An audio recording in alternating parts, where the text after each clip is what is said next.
If you enjoy hearing these eerie tales and want more to help you drift off or keep you up at night, don't forget to tap the like button. It really helps the channel grow. I grew up in a small town in Oregon, surrounded by dense forests and winding back roads. There wasn't much to do as a kid except explore the woods, and my friends and I would spend hours playing near the tree line behind our neighborhood. It felt like our own little world, full of hidden trails and makeshift forts. But there was always one place we never went, an abandoned cabin about a mile into the woods. Everyone in town knew about it. The story was that some guy had lived there alone for years, completely off the grid. No one knew his name, just that he was strange and kept to himself. Then one day, he vanished. People assumed he either died in the woods or just picked up and left. Either way, the place had been empty for over a decade. At least that's what we thought. One summer, when I was about 15, my friend Ryan dared me to go to the cabin. It was late, probably around 10 p.m., and we were sitting around a fire in his backyard with a few others. "Bet you won't do it," he said, smirking. "I bet I will," I shot back, trying to sound more confident than I felt. Ryan laughed. "All right then. Just walk up, take a picture of the cabin, and come back. Easy." It didn't feel easy. Something about that place always gave me a bad feeling. But I wasn't about to back down in front of everyone. So I grabbed a flashlight and started walking. The woods were silent, except for the crunch of leaves under my feet. The deeper I went, the darker it got. The flashlight's beam barely cut through the blackness, and every shadow felt like something lurking just out of sight. After about 15 minutes, I saw it. The cabin was just as I'd imagined, small, rotting, with broken windows and a sagging porch. It looked completely abandoned. But then I noticed something. The front door was open. Not wide open, but just enough to see into the darkness inside. My stomach twisted. The place was supposed to be empty. Had someone been here recently? I raised my phone to snap a picture, but right as I hit the button, I heard it. A soft creaking sound, like a footstep, from inside the cabin. I froze. Every instinct in my body told me to run, but my curiosity got the better of me. I took a step closer, shining my flashlight through the doorway. The inside was trashed, broken furniture, dirt-covered floors, and peeling wallpaper. But in the middle of the room was something that made my blood run cold, a sleeping bag. And next to it, a half-eaten can of food. Someone was living here. And then, a sound. Not behind me. Not in another room. Above me. A slow, deliberate shuffling coming from the ceiling. I pointed my flashlight up and nearly dropped it. The ceiling had a crawl space, the wooden panel slightly pushed aside, and staring down at me through the gap, a pair of eyes. I didn't think. I ran. I sprinted through the woods, branches slashing at my arms, my flashlight bouncing wildly. Behind me, I could hear something, someone, crashing through the trees following me. I didn't stop. I didn't look back. I just kept running until I saw the lights from Ryan's backyard. I burst through the tree line, gasping for breath. My friends jumped up, startled. "Dude, what happened?" Ryan asked, his face pale. I turned back toward the woods. It was silent again. Nothing but darkness. Whoever, or whatever, had been chasing me was gone. I didn't sleep that night, and I never went near that cabin again. A week later, we told a local cop about what happened. He didn't seem surprised. "Probably just a squatter," he said, shaking his head. "We've had reports of people seeing someone out there before. Could be the same guy." I asked him if they ever found out who lived there originally. The cop hesitated. "Not exactly.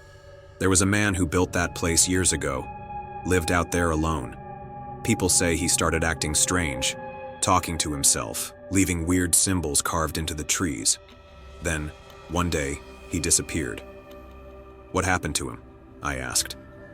"No one knows," he said. "Some think he died in the woods, others think he never left. I still don't know who or what I saw that night.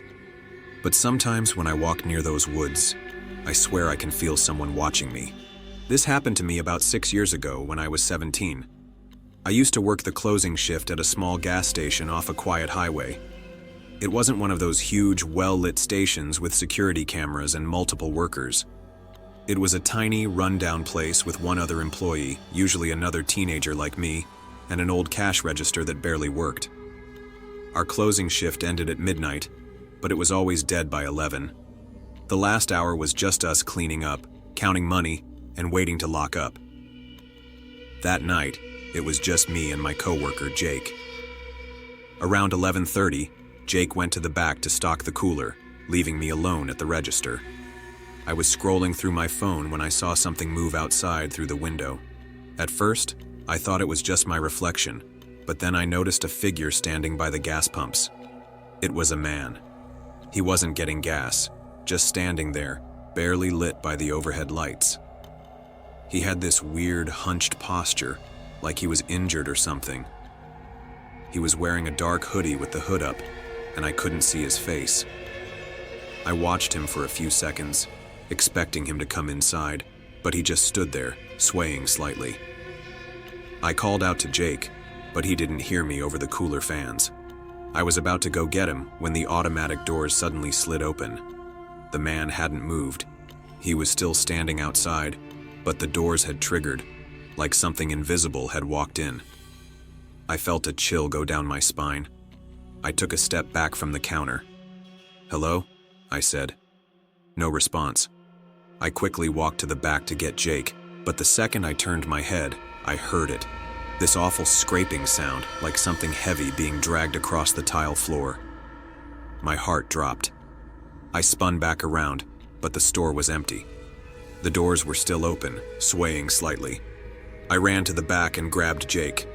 He followed me out, annoyed, but when I pointed at the door, his face changed.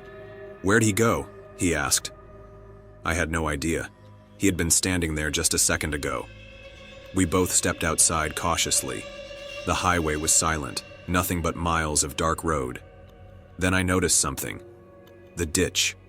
There was a deep, overgrown ditch running alongside the road, just past the gas station's lot.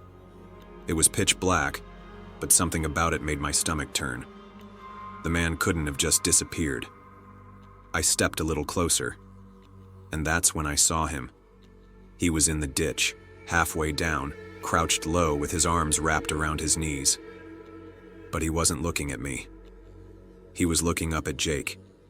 His hood had fallen back, and I saw his face for the first time. It was twisted into this horrible grin.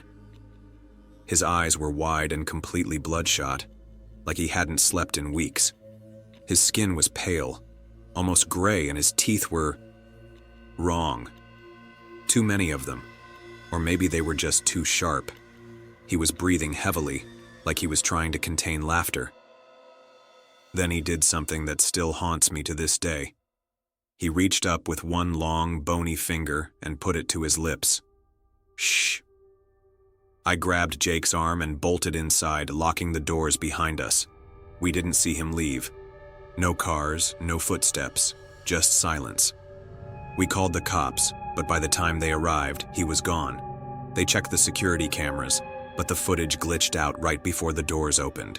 It was just static. I quit that job 2 weeks later. I still drive past that gas station sometimes. It's closed now, boarded up, but every time I pass by, I can't help but look at that ditch. And every time, I feel like someone is looking back,